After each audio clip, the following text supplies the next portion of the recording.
வணக்கம் ஜெயன். இன்றைக்கி நம்ம சேனலில் வடகிழக்கு மாநிலங்களை பற்றி ஒரு மிக முக்கியமான அப்டேட் பார்க்க போகிறோம். ரொம்ப நாளைக்கு பிறகு, கிட்டத்தட்ட ஒரு வருடத்துக்கு பிறகு உல்ஃபா இப்போ மீண்டும் ஆக்டிவேட் ஆகியிருக்காங்க அஸ்ஸாமில். உல்ஃபா ஒன் அப்படின்ற அமைப்பு இவங்க பார்த்தீங்க அப்படின்னா நம்மளுடைய ஜாகுன் கமாண்டோ கேம்ப், அஸ்ஸாம் ரைஃபிள்ஸ் மற்றும் அங்கே இருக்கக்கூடிய மாநில போலீஸோடைய ஒரு மிக முக்கியமான கமாண்டோ கேம்ப் இது அஸ்ஸாம் போலீஸோடது. அந்த இடத்துல மார்ச் 22 அதிகாலை 2 to 2:30 மணிக்கு united liberation front of Assam independence சொல்லக்கூடிய உல்ஃபா மெயின் அமைப்பு இப்போ அமைதி ஒப்பந்தத்தோடு போட்டு இப்போ அவங்க அமைதியாக இருக்கிறாங்க. இது வந்து பார்த்திங்கன்னா அவங்கள்ட்ட வந்து பிரேக் அவே பண்ண ஒரு ஃபேக்ஷன். இவங்களோட இதில் தின்சுக்கியா மாவட்டத்தில் இருக்கக்கூடிய அஸ்ஸாம் போலீஸ் கமாண்டோ பட்டாலியன் கேம்பில் ஒரு பெரிய தாக்குதல் வந்து நடத்திருக்கிறாங்க. 4 to 5 ராக்கெட் ப்ரொப்பல்டு கிரெனேட்ஸ் ஆர்பிஜியை வந்து ஃபயர் பண்ணியிருக்கிறாங்க. 5மே வெடிச்சிருக்கு அப்படின்றத பார்க்குறோம். கிட்டத்தட்ட 2 தரப்புக்கும், போலீஸ் தரப்புலையும் சரி அஸ்ஸாம் ரைஃபிள்ஸ் இவங்க தரப்பில் 30 to 45 நிமிஷம் அப்படின்றது துப்பாக்கிச்சூடு நடந்திருக்கு. பிறகு இந்த இருட்டில் கவரை பயன்படுத்திட்டு இவங்க ஜங்கலுக்குள்ளே தப்பிச்சு போகிறாங்க. 4 கமாண்டோக்கள் இதில் வந்து காயம்பட்டிருக்காங்க. அஸ்ஸாம் மெடிக்கல் காலேஜ் ஹாஸ்பிட்டல் திபுகரில் இவங்க வந்து அட்மிட் பண்ணப்பட்டிருக்காங்க. அதில் ஒருத்தர் ரொம்ப சீரியஸான கன்சிடரேஷன் இதில் இருக்காரு அப்படின்றத பார்க்குறோம். இந்த காவல்துறையை சேர்ந்த கமாண்டோ சேஃபாக இருக்கணும்னு சொல்லி நம்ம பிரார்த்திக்கலாம். இப்போ அல்ஃபா ஒன்னோடைய கிளைம் என்ன அப்படின்னு பார்த்தீங்கன்னா, இதுக்கு ஆப்ரேஷன் புஜோனி அப்படின்ற பேர் வச்சுருக்கிறாங்க.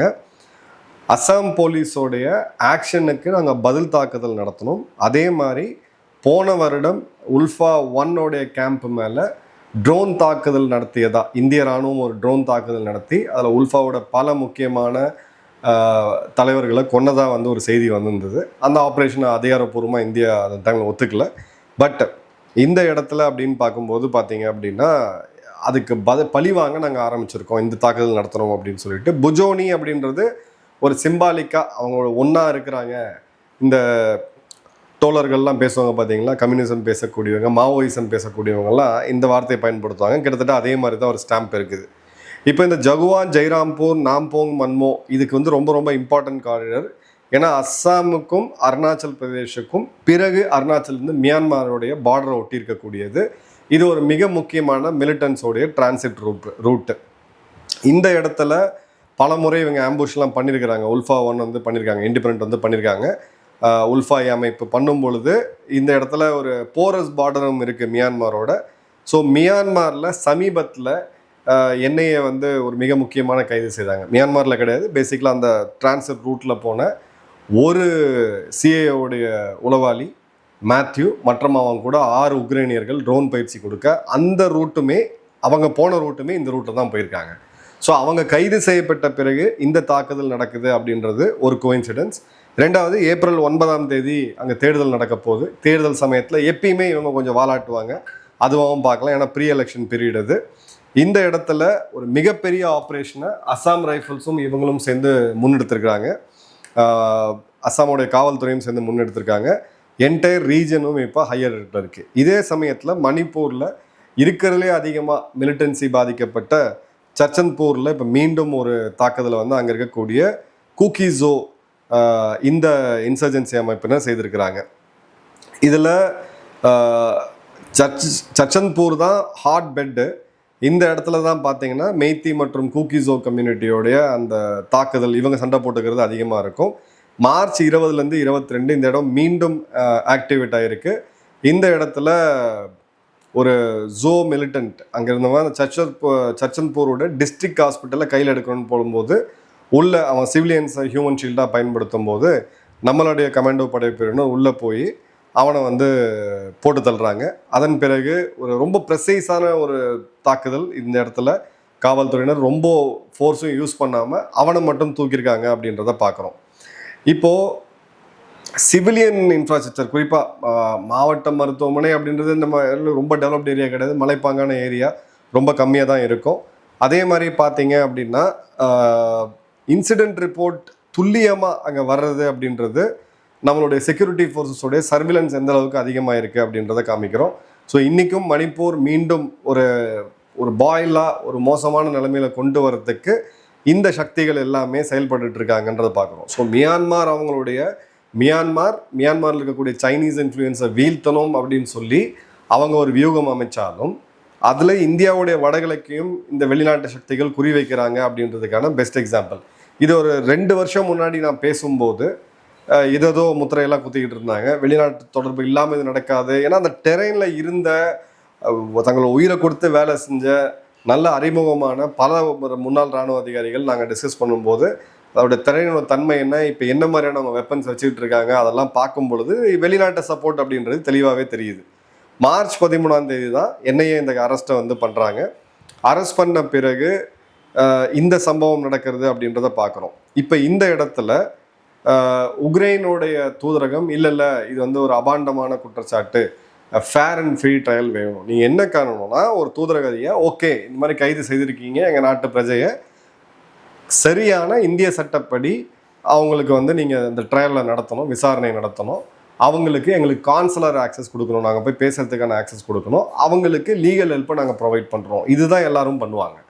ஆனால் இவங்க சொன்னது அபாண்டமான குற்றச்சாட்டு, ரஷ்ய உளவுத்துறை பின்னாடி இருக்குது, இவங்களை வந்து தேவையில்லாமல் அரெஸ்ட் பண்ணிட்டாங்க அப்படின்னு சொல்லி இவங்க லெவலுக்கு இவங்க ஆடினாங்க. அப்புறம் இந்தியா புரிய வைக்க வேண்டிய மொழியில் புரிய வச்ச பிறகு இப்போது கொஞ்சம் அடங்கி இருக்கிறாங்க. இப்போ நம்ம ரொம்ப முக்கியமாக பார்க்க வேண்டியது ரஷ்யாவுடைய வெளியுறவுத்துறை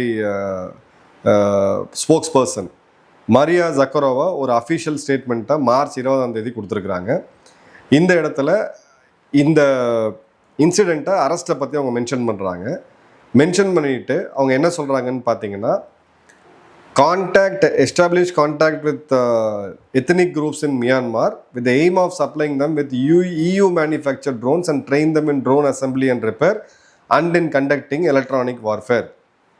ஸோ ட்ரோன் ஐரோப்பா யூனியனில் தயாரிக்கப்பட்ட, உக்ரைனில் தயாரிக்கப்பட்ட ட்ரோனை அங்கே எடுத்துகிட்டு போய் அதை எப்படி செயல்படுத்துறது, எப்படி ரிப்பேர் பண்ணுறதுன்ற தவிர எலக்ட்ரானிக் வார்ஃபேரையும், அதாவது ஜிபிஎஸை ஜாம் பண்ணுறது, இது மாதிரி போன்ற டேஞ்சரஸான எத்தனை ஹெலிகாப்டர்கள் இந்திய ராணுவத்தோடு தான் அங்கே பறக்கும். ஸோ அந்த இடத்துல இவங்க ஜிபிஎஸ்லாம் ஜாம் பண்ணால் என்ன மாதிரியான ஆபத்து இருக்குன்றது நமக்கு தெரியும். அதையும் பயன்படுத்தியிருக்கிறாங்க அப்படின்னு சொல்லிட்டு அதன் பிறகு பார்த்தீங்க அப்படின்னா, the reaction of the Ukrainian embassy in New Delhi was quite revealing, as it reportedly sought to conceal the incident to top and to keep its citizens' questionable activities which are clearly designed to destabilize the situation in the region under wraps. மூடி மறைக்க பார்த்தாங்க இந்தியாவில் இருக்கக்கூடிய உக்ரைனிய தூதரகம் அப்படின்னு சொல்லிட்டு. அதே மாதிரி இந்தியாவுடைய கவுண்டர் டெரரிசம் லெஜிஸ்லேஷனை அது ஒரு எஃபெக்டிவாக ஒரு என்ஐஏ கோர்ட் இருக்குது, ஒரு சிஸ்டம் இருக்குது, இதெல்லாம் வந்து பேஸ்லெஸ் அக்யூஷன் சொல்கிறது எப்படி கரெக்டாக இருக்கும்? கரெக்டாக அவங்க பிடிச்சிருக்காங்க, அவங்ககிட்ட முக்கியமான எவிடன்சஸ் கைப்பற்றப்பட்டிருக்கு, இது வந்து இந்தியாவோட இறையாண்மையை வயலேட் பண்ணுறதாகும் அப்படின்னு சொல்லிட்டு. அதே மாதிரி இந்த இன்சிடெண்ட் ஜெலன்ஸ்கியோடைய அந்த புதிய நாசி ரெஜிம், ஜெலன்ஸ்கி பற்றி பேசும்போது ரஷ்யன்ஸ் என்ன சொல்லுவாங்க, நியோ நாசி ரெஜிம் சொல்லுவாங்க. இவங்க உலகம் முழுக்க பிரச்சனை பண்ணுறதுக்கான அந்த நெரேட்டிவ், அந்த மாதிரியான செயலை இவங்க செஞ்சிட்ருக்காங்க அப்படின்னு சொல்லிட்டு. அதே மாதிரி பார்த்தீங்க அப்படின்னா, இந்த லார்ஜ் ஸ்கேல் மிலிட்டரைசேஷன், உக்ரைனுக்கு கொடுக்கப்படக்கூடிய லட்சக்கணக்கான கோடிக்கணக்கான மதிப்புள்ள ஆயுதங்கள் வந்து உலகம் முழுக்க எங்கே வேணால் போகலாம். இதை வந்து அவங்க ரொம்ப நாளாக சொல்லிட்டு இருக்காங்க. சமீபத்தில் பெல்ஜியத்தில் ஒரு வண்டியை வந்து ரைட் பண்ணுறாங்க. அது பார்த்தீங்க அப்படின்னா உக்ரைன்லேருந்து தங்கத்தை கடத்தி வெளில எடுத்துகிட்டு வராங்க. ஸோ உக்ரைனுடைய பெரிய பிரச்சனை, அந்த நாடு வீழ்ந்ததுக்கு மிக முக்கியமான காரணம் என்ன அப்படின்னு பார்த்தீங்கன்னா, நம்மளை விட அதிகமாக லஞ்ச லாவணியம் நிறைந்த நாடு. யார் என்ன வேணால் காசு இருந்தால் நீங்கள் யாரை வேணாலும் விலைக்கு வாங்கலாம், காசுக்காக என்ன வேணால் பண்ணுவாங்க அப்படின்றது ஒரு மிக முக்கியமான பாயிண்ட்டு. இப்போ இந்த இடத்துல அவங்க என்ன சொல்கிறாங்க பார்த்தீங்கன்னா, லாட்டின் அமெரிக்காவில் இருக்கக்கூடிய ட்ரக் கார்ட்டல், இது ட்ரம்ப்புக்கு அவங்க மெசேஜ் கொடுக்குறாங்க. ஏன்னா லாட்டின் அமெரிக்கன் ட்ரக் கார்ட்டலில் தான் ட்ரம்ப் மிகப்பெரிய லெவலில் நொறுக்கிட்டு இருக்காரு. ஆப்பிரிக்காவில் பயங்கரவாதிகளை ட்ரெயின் பண்ணுறதுல ஆரம்பித்து லாட்டின் அமெரிக்காவில் இருக்கக்கூடிய ட்ரக் கார்ட்டல் வரைக்கும் இதே உக்ரைனியர்கள் தான் வெப்பன்ஸை கொடுத்துக்கிட்டு இருக்காங்க. இவங்களுக்கு நீங்கள் கொடுக்கக்கூடிய வெப்பன்ஸை, ஏன்னா அந்த கியூபாவுடைய ஒரு மிக முக்கியமான ஒரு ஆளை தூக்குனாங்க, மெக்சிகோடைய ஒரு ட்ரக் கார்ட்டல் ஆளை தூக்குனாங்க. அவனுடைய ஆட்கள் அந்த ஒரு ஏர்போர்ட்டில் போய் 2 நாள் பெரிய ஒரு ஆர்ப்பாட்டம் இல்லை, பெரிய லெவலில் தாக்குதல் நடத்தும் போது அவங்க போட்டிருந்த மிலிட்ரி கியரை சில பேர் அங்கிட்ட ஃபார்வர்ட் பண்ணி இந்திய ராணுவமே கிட்ட வர முடியாது போல இருக்கு, அமெரிக்க ராணுவமே கிட்ட வர முடியாது, அந்த அளவுக்கு சொஃபஸ்டிகேட்டடாக இருக்காங்க. இந்த இடத்த தான் அவங்க சொல்கிறாங்க, உக்ரைனுக்கு கொடுக்கப்படக்கூடிய ஆயுதங்கள், மிலிட்ரி கேஜெட்ஸ் எல்லாமே, ஹார்ட்வேர் எல்லாமே இவங்க வேற வகையாக ஆப்பிரிக்கா மற்றும் லாட்டின் அமெரிக்காவில் இருக்கக்கூடிய பயங்கரவாதிகள் மற்றும் போதை மாஃபியாவுக்கு வந்து கொடுக்குறாங்க அப்படின்னு சொல்லிட்டு. அதே மாதிரி பார்த்தீங்க அப்படின்னா, வெஸ்டர்ன் ஸ்பான்சர்ஸுக்கு ஜெலன்ஸ்கி என்னன்னு தெரியாமல் இது பண்ணிகிட்டு இருக்காங்க. ஒரு எக்ஸ்ட்ரீம்லி டிஸ்ட்ரக்டிவ் ஃபேக்டர் உக்ரைன் வந்து இப்போ இருக்கக்கூடியது இன்டர்நேஷ்னல் பாலிசியில் அப்படின்னு சொல்லிட்டு இந்த இடத்துல இந்தியாவுக்கு ஆதரவான ஒரு பதிவை போட்டு அவங்க முடிச்சிருக்காங்க.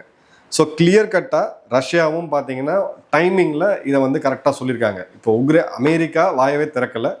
அமெரிக்காவுடைய தூதர் செர்கோய் நடுராத்திரியில் போய் நம்மளுடைய தேசிய பாதுகாப்பு ஆலோசகர் அஜித் தோவல் அவர்கள் சந்திச்சதை பார்த்தோம். அது ஒரு பக்கம். உக்ரைன் ஓப்பனாக வந்து இதில் நியாயம் இல்லை, தர்மம் இல்லை அப்படின்னு சொல்லிட்டு சம்மந்தமே இல்லாமல் இது வந்து ரஷ்ய உளவுத்துறையோட வேலை. சரி, ரஷ்ய உளவுத்துறை இந்திய உளவுத்துறைக்கு துப்பு கொடுத்தா என்ன தப்பு? அவங்க வந்து இன்டெலிஜென்ஸ் ஷேர் பண்ணால் என்ன தப்பு? ஏன் நீங்கள் அமெரிக்காட்ட ஷேர் பண்ணலையா? நீங்கள் பாகிஸ்தான்கிட்ட ஷேர் பண்ணலையா? ஸோ இது வந்து ஒரு கோஆர்டினேட்டட் இன்டெலிஜென்ஸ் ஆப்ரேஷன். இதன் பிறகு இன்னைக்கு, அதாவது மார்ச் 23, அனந்த்நாக் காவல்துறையினர் ஒரு ஹோட்டல் நிர்வாகத்தினரை கைது செய்கிறாங்க. 15 பேர் பிரிட்டிஷ் நாட்டவர்கள் அங்கே தங்கியிருக்கிறாங்க. இது நம்மளுடைய நண்பர்களே பல பேர் கேரளாவில் ரிசார்ட்ஸ் வச்சுருக்கக்கூடியவங்க, ஹோட்டல் வச்சுருக்கக்கூடியவங்க 2-3 பேர் நீங்கள் எனக்கே மெசேஜ் பண்ணியிருக்கீங்க. ஹோட்டல் உரிமையாளர்களுக்கு ஒரு தெளிவான வேண்டுகோள், இந்த இடத்துல எச்சரிக்கையாக இருங்க. ஏன்னா அனந்த்நாக் போலீஸ் இன்றைக்கி அந்த ஹோட்டல் நிர்வாகத்தை மொத்த பேரையும் கைது செய்திருக்காங்க. ஏன்னா வெளிநாட்டவர்கள் வந்து தங்கினாங்கன்னா அவங்க பாஸ்போர்ட்டோடைய காப்பி எடுத்துகிட்டு அன்னைக்கு சாயங்காலமே நீங்கள் லோக்கல் போலீஸ் ஸ்டேஷனில் ரிப்போர்ட் பண்ணணும். இது வந்து இந்தியாவுடைய ரூல், இந்தியாவுடைய சட்டம் சொல்லுது. ஆனால் பல ஹோட்டல்ஸில் பல ரிசார்ட்ஸில் இது பண்ணுறது கிடையாது. காஷ்மீரில் 15 பிரிட்டிஷ் நாட்டவர் டூரிஸ்ட் விசாவில் வந்தவங்க என்ன பண்ணிகிட்டு இருக்காங்க? நல்லதான், டூரிஸ்ட் விசாவில் வருவாங்க. ஆனால் பிரிட்டிஷ் நாட்டவர்கள் எப்போ வருவாங்கன்னு பார்த்தீங்கன்னா வின்டர் டைமில் வருவாங்க. இது சம்மர் டைமில் பார்த்தீங்கன்னா தட்பவெட்ப சூழ்நிலை அப்படின்றது வாமாக தான் இருக்கும். ஸோ இவங்க என்ன பண்ணிகிட்டு இருந்தாங்க அப்படின்ற கேள்வி வந்து எழுது. அந்த ஹோட்டல் நிர்வாகத்தினர் அரெஸ்ட் பண்ணியிருக்காங்க. அதே சமயம் கொச்சினில் Indian coast guard naval base பக்கத்தில் 2 அமெரிக்கர்களை கொச்சினோட காவல்துறையினர் கைது செய்திருக்காங்க. ஏன்னா ஒரு சென்சிட்டிவான நேவல் பேஸ் பக்கத்தில் ட்ரோன் பறக்க விட்டு இவங்க வீடியோ எடுத்துக்கிட்டு இருந்தாங்கன்னு சொல்லிட்டு. ஸோ காம்ப்ளெக்சிட்டிஸ் அதிகமாகிக்கிட்டே போகிறத வந்து நம்ம கிளியராக பார்க்குறோம். இன்டர்னல் செக்யூரிட்டியில் எவ்வளோ அலர்ட்டாக இருக்கணும் அப்படின்றதையும் பார்க்குறோம். ஏன்னா நேற்று சமீபத்தில் கூட ஒரு வீடியோ பார்த்தோம். காவல்துறை, தமிழக காவல்துறையினர் ஒரு ஸ்பெஷல் ஆப்ரேஷன் ஒன்று பண்ணி சேலம் நினைக்கிறேன் அங்கே இருக்கக்கூடிய பங்களாதேஷிகளை பிடிச்சு ட்ரெயினில் வச்சு டிப்போர்டேஷன் பண்ணுறதுக்காக கொல்கட்டா எடுத்துகிட்டு போகிறாங்க. அப்போது அந்த நம்ம காவல்துறையினர் கூட இருக்கக்கூடிய அந்த பங்களாதேஷிகள் பார்த்தீங்கன்னா கேஷுவலாக காலத்துக்கு வச்சுட்டு அவன் சிரிச்சுக்கிட்டு இருக்கான். ஸோ சிரிப்பு என்ன காமிக்குது அப்படின்னா நம்ம சிஸ்டம் எந்த அளவுக்கு இருக்குது அப்படின்றத காமிக்குது. ஸோ இந்த இடத்துல ரொம்ப அலர்ட்டாக இருக்க வேண்டிய சுச்சுவேஷன் நம்ம இருக்கோம். இன்னொரு அப்டேட்டோட மீண்டும் சந்திப்போம். நன்றி, வணக்கம், ஜெயஹிந்த்.